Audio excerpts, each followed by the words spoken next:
Hi, my name is Vanessa. I own a branch in Core just outside of Portland, Oregon. My business specializes in colorful macrame jewelry, accessories, rainbows, and more.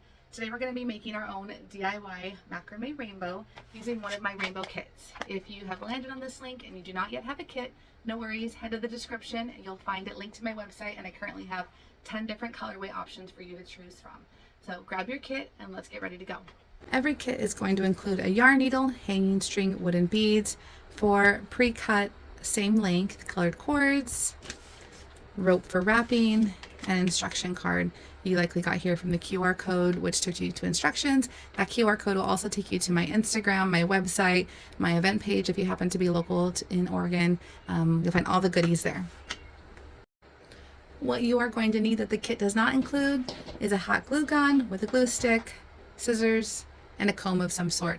Go with the sharpest scissors you have. These are fabric, that's ideal, but just grab the best that you can find. Some pro tips before we get started.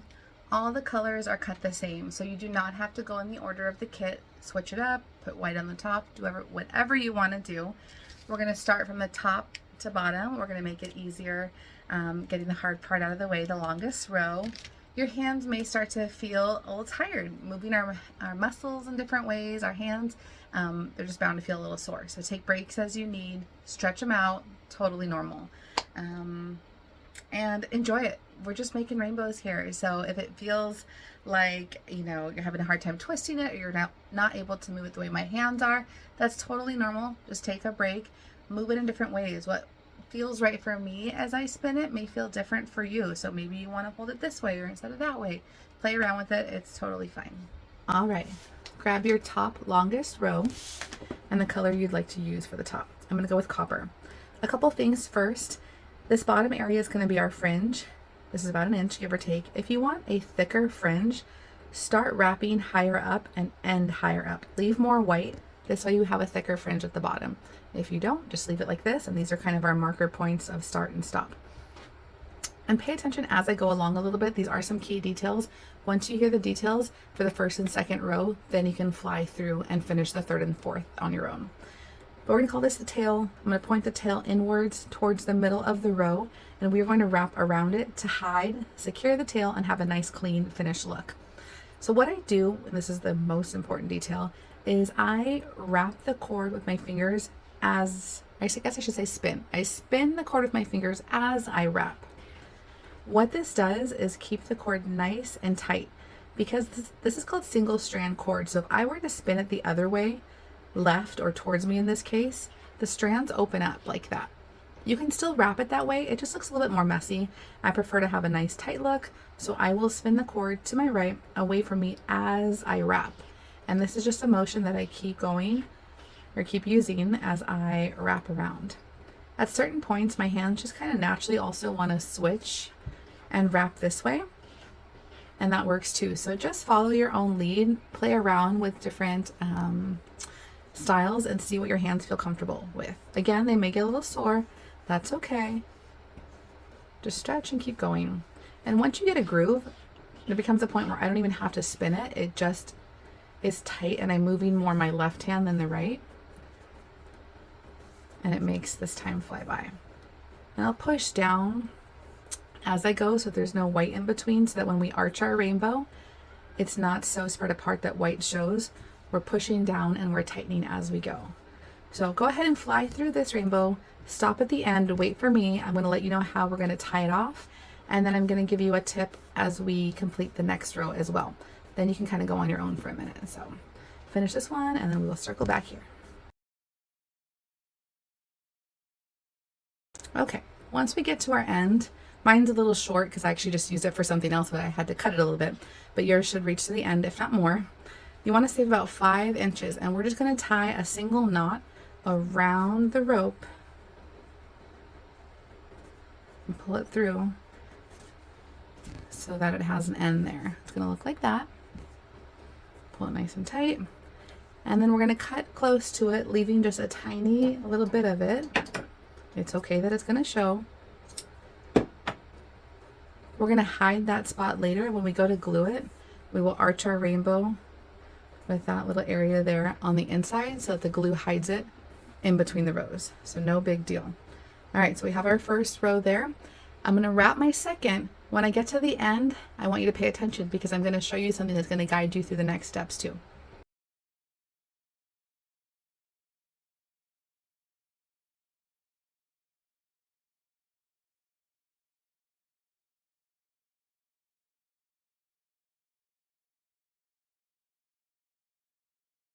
Okay, now here's where we get to a detail part that we're going to pay attention to before we tie off on the next 3 rows.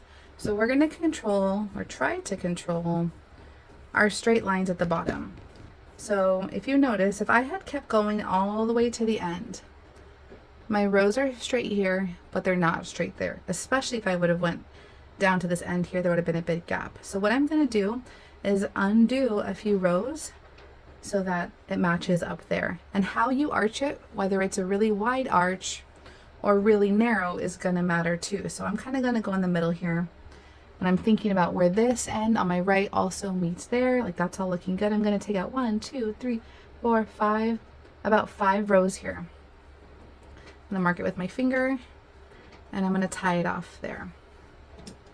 And if that's not even when we get to the end, there is another way to fix this too, so that we have straight rainbow lines. So it's no biggie. This is just a way of saving a little bit of time on your work later. So again, I'm going to cut close. And then I'm going to check that out just because it's satisfying to see those ends lining up. And I'm going to work on my next 2 rows. Again, checking the ends each time before I complete the final knot on both. All right, we're on to our 4th and final row.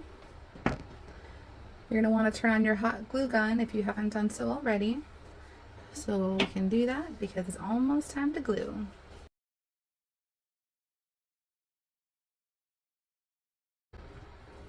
Okay, so we have ours. They're gonna be lined up pretty nice. Pretty excited about this. Next, I'm gonna take off the tape. So pro tip here is to try to get the tape off in one big piece. If like a little bit pulls off, it's just going to get harder to take them off in small pieces. So do your best to try to get off in a big swoop, because then it'll just come off really easily.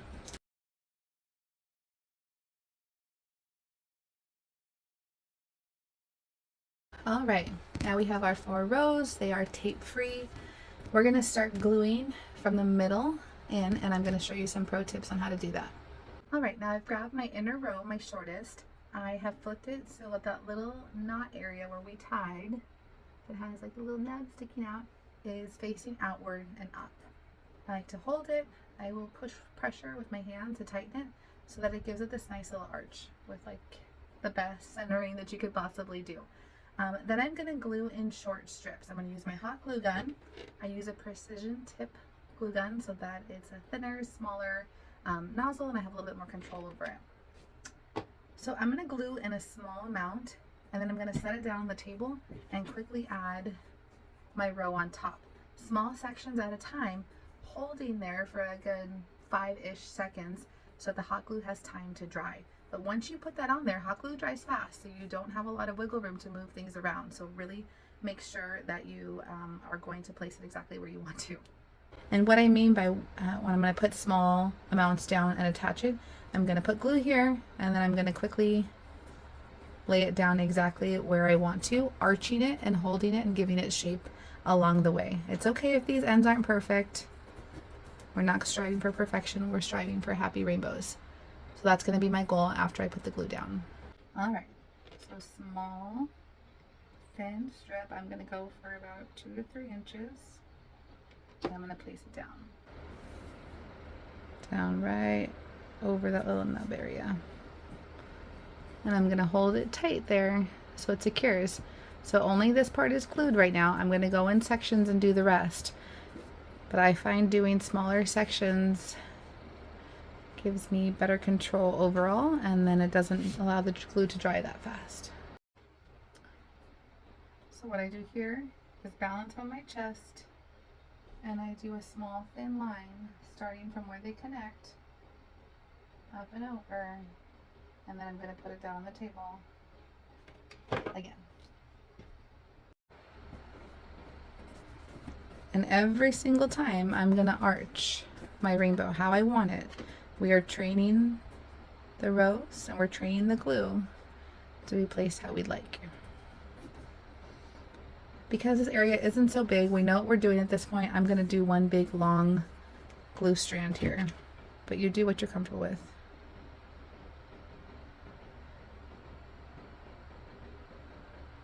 My lines got a little crazy there because my cord got hung up on the table here. I can hold that tight.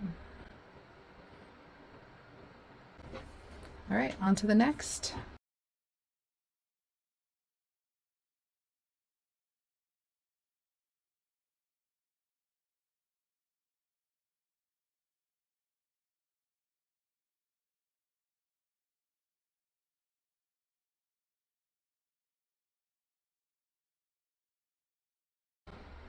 She's so cute. That little ball there is because I had it too tight right there. But does it matter? No. It just gives it texture. Like, I like seeing these kind of fun little different areas of where it was wrapped.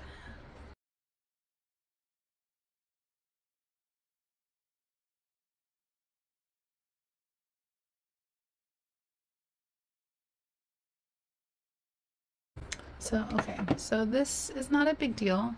I can see that I have a little gap right there.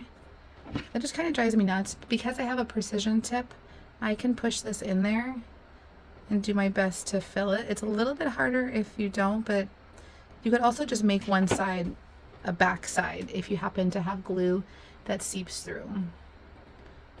So I put some in there and I'm gonna tighten it as much as I can. It's better. All right, last row.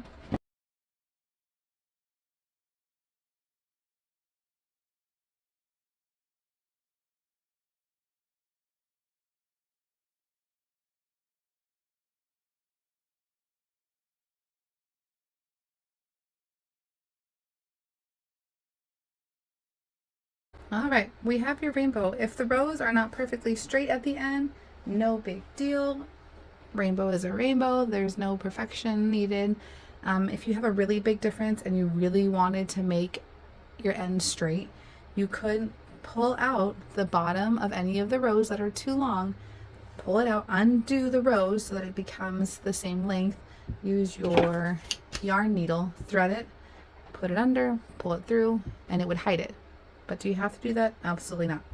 So, okay, we're gonna work on our fringe. I'm getting my scissors here. I'm gonna cut so that it's semi-even. If you're using fabric scissors or very sharp scissors, please be careful. I'm also gonna grab my comb. So there's two ways to do the fringe. Oops, that was loud. Is you can leave it kind of natural and wild if you like. Also saves you about half the time. And you can leave it like that, you know, however you want. Or, trim this a little more. Or you can brush through. So I'm going to brush through. I'm going to speed it up so you don't have to watch. But then you can see what a brushed fringe looks like. So that's wild and natural. Here we go for brushed out.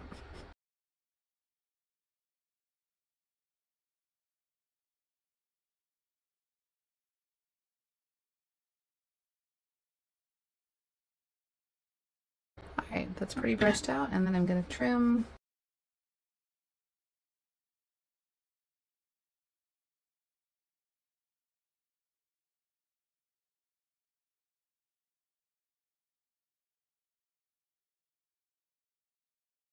Alright, now we have our trimmed rainbow. We're going to grab our little needle bundle and undo. So you have a yarn needle. This is to hang the string. So we're going to try to find our center point of the rainbow.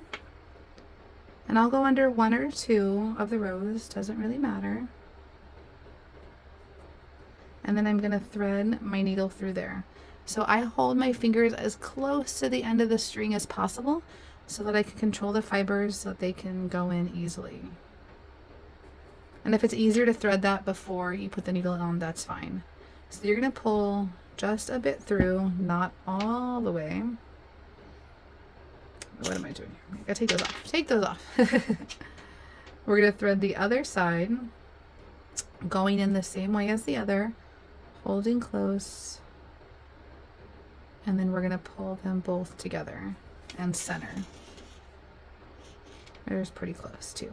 Then take your needle, put the beads back on, and then pull through. Pull out your yarn needle, and then you're going to tie a double knot at the top so that the beads stay.